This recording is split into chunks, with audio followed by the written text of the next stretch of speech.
Hello and welcome to Cavs Daily, your one-stop shop for everything Cavs related, the good, the bad, the ugly, the indifferent, rumors, whatever it is, we'll be talking about it here on Cavs Daily, presented by FanArc, and I'm your host, Paul Williams, the authority of Cavs basketball. Appreciate you guys joining me today, and if you could, before we get into the first topic, please hit that like button, subscribe, comment, share with a friend, and with that, let's not waste any other time and get right into it. So, with the season fastly approaching, the Cavaliers, as you may have heard, are a very, not just a very big favorite to win the East and make at least the finals, but they have the second best odds to win the championship this season. And throughout the year last year, they had a top three or four odds to win the championship for most of the year as well. So it got me thinking, is this the best Cavs team and the best chance for the Cavs to realistically win a title without LeBron James on the roster?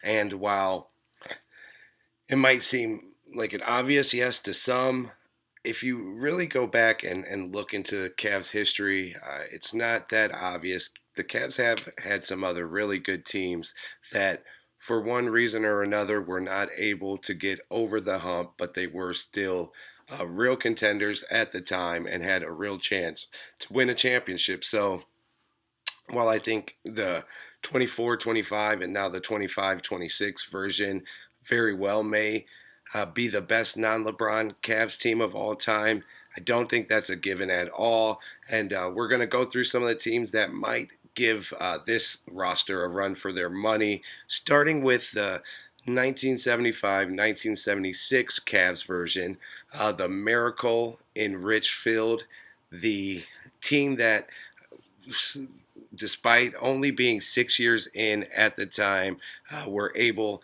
to be one of the top seeds in the East and beat the Washington Bullets to reach the Eastern Conference Finals, where they faced off against the Boston Celtics, who would go on to win the championship that season. And obviously, if the Celtics won the championship, that means they knocked out the Cavs in the Eastern Conference Finals. But that was the first time I think the Cavs, in their early days of existence, really tasted what it could be like having that level of success. And playing the Celtics was a great measuring stick for them.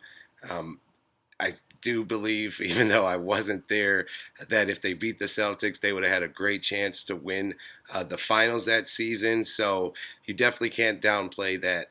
That team obviously had a real shot to win a championship if they were still playing with only four teams remaining in the playoffs. So, yeah, the 75-76 team is definitely a contender for that. And also the 88-89 Cavs team, this version, filled with, I mean, Cavs legends that most people of today still know, like Mark Price, Larry Nance, Brad Daugherty, Hot Rod Williams. They had a squad. They had a great team. They rose to the number 3 seed in the East thanks to a 57-win season on the back of numerous All-Stars that year. They did, unfortunately, run into a gentleman named Michael Jordan in the playoffs. You might have heard of him. The was one of the defining series in Michael Jordan's career, as that would come and end up being, it would come down to the final game, Game 5, and it would be the time when Jordan hit the shot over Craig Elo to win the game and send the Bulls into the next round.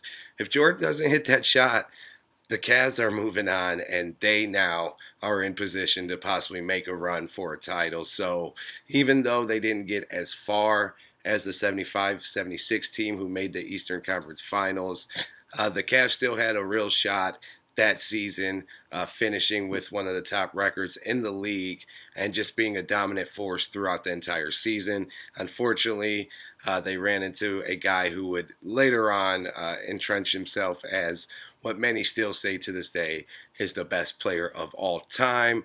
And then I think the final contender for me would be the 92 Cavs version, who were still sticking on with most of the guys from the 89 team. After up and down 90 and 91 season, the Cavs were back in 92. They once again won 57 games, were one of the top teams in the NBA, and this time they were able to make it past the first couple of rounds and make it to the Eastern Conference Finals, where they faced a guy you might have heard of, Michael Jordan. And yes, once again, on the back of another Jordan game winner, the Cavs were eliminated from playoff contention by the eventual champion Bulls. So I'd say those were the other teams that I think would be the closest competition to this version of the Cavs if we're talking about the best non-LeBron teams. And yeah, I don't know. I couldn't really vouch too hard for the 75, 76 team or even the 89 team because I wasn't there. I do know what we have in front of us now, and I do think that this is the best team that we've had since our two LeBron eras. And I do think this is our best chance to win a title with a team that doesn't have LBJ on it. And with that, I wanted to also talk about how much it would mean to the Cavs organization and really to the just city of Cleveland in general to win a championship without LeBron attached to it. I especially since the LeBron days, even more than ever, I think a title would just go such a long way as far as the national perception of Cleveland and the Cavaliers, even though they are a popular franchise. A lot of it is always pinned back and given all the credit to LeBron James, and he was the one to deliver that championship. So I do think until the Cavs are able to win one without him, they're just not going to get the full respect they deserve for the type of franchise that they are. I mean, let's be honest, they've been a stable, well-ran franchise for a long time now. They've had a ton of fun, competitive teams throughout their history, and they might not have reached the peaks of some organizations like the Bulls were able to because of Jordan or some of the Celtics runs, but the Cavs are a very, very respectable organization. I just think until they're able to win the entire thing kind of on their own foot, like Dan Gilbert clearly has wanted to do for a long time, until that happens, there's always just going to be this perception and this black eye on the Cavs that people just aren't going to give us the respect that we do deserve until that happens. And I do think winning that championship would just take that entire burden off of the city of Cleveland, off of the Cavs franchise, and they could kind of finally stand on their own 2 feet, even though I think they earned that distinction already. I do think a title would be the exclamation point on that, and there would be no question that this Cavs organization is top notch and it's not tied to just one single player, and that they can be just fine without one single player and they can sustain a successful team and continue to build off that. So I think there are huge ramifications for the city of Cleveland and the Cavaliers if they're able to win one without LeBron. And yeah, I'm excited to see it happen because I do feel like it'll be happening sooner rather than later. And with that, let's wrap up that topic for now and jump onto something a little different that ties into the first topic a bit. What Cavs team are you taking between this version right now, the 25-26 Cavs, or that late 80s version that we spoke about a couple times in the best non-LeBron Cavs team segment earlier? That team, again, was mainly comprised of Mark Price, Larry Nance, Brad Daugherty. Though that was like the core, but they also had Hot Rod Williams. They had Ron Harper. They had Craig Elo coming off the bench. That was a deep team with a lot of weapons, and they even had guys like a young Terrell Brandon coming in a little later during those years. So it was a tough team, and I think they were built actually kind of similarly to this version of the Cavs, with not having a just top three world renowned superstar, but just a lot of very good players and a lot of stars that might not be at the very, very tippity top of the elite scale, but maybe a ring or two below. And it just really worked. I don't think they had a comp to Donovan particularly. I think he would have been the best player between either one of these teams. But outside of that, I just think it's so similar. I mean, I think Price and Garland, you could go either way on that, and it'd be a great matchup to me. Larry Nance and Doherty versus Mobley and Allen. I'm taking Mobley and Allen, but I might also be biased because these are the guys I watch, and this is the era I'm living in. But even that would be a heck of a low post battle, and I do think it could go either way. I mean, both teams had depth with guys like Craig Elo and Ron Harper coming off the bench back then, and obviously now guys like Lonzo Ball, Larry Nance, Sam Merrill, and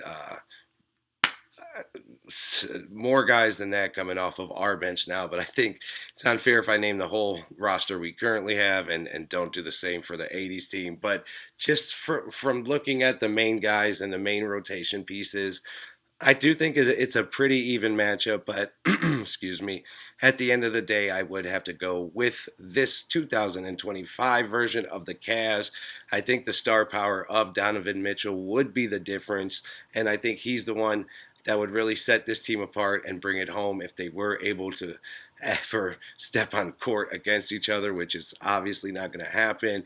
But yeah, I think it'd be a fun matchup. I'm saying it goes 6 games, and this version of the Cavs wins pretty comfortably, but in 6 games. And that game six, I'll say, is a 112 to 108 victory, with Donovan going off for 16 points in the fourth quarter and hitting a few shots over Craig Elo that gave him some flashbacks, but they weren't buzzer beaters. So everyone leaves okay after that. And with that, I guess analyzing of a matchup that's never ever going to happen, let's get on to the final topic of the day, which is just thinking about Donovan a little bit and thinking about this version of the Cavs roster.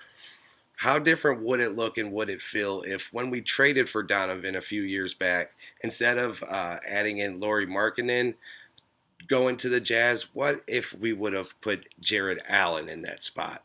Would the Cavs have been better off right now? Would we have been worse off?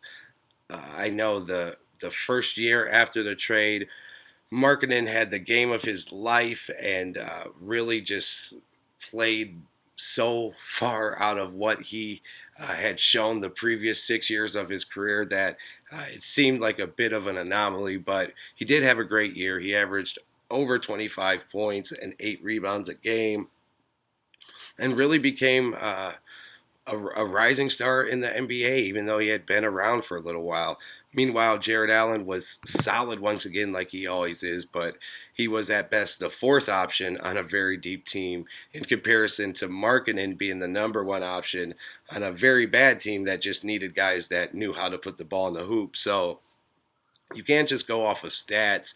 And even if you did, if you look at Markkanen over the last 3 years since he's been traded from the Cavs to the Jazz, his scoring has dropped substantially every year, as he's went from 25 a game to 23 a game to this last previous season only 19 points a game. His rebounds have also dropped from nearly 9 a game to 8 a game, and now this previous season just 5.9 rebounds a game.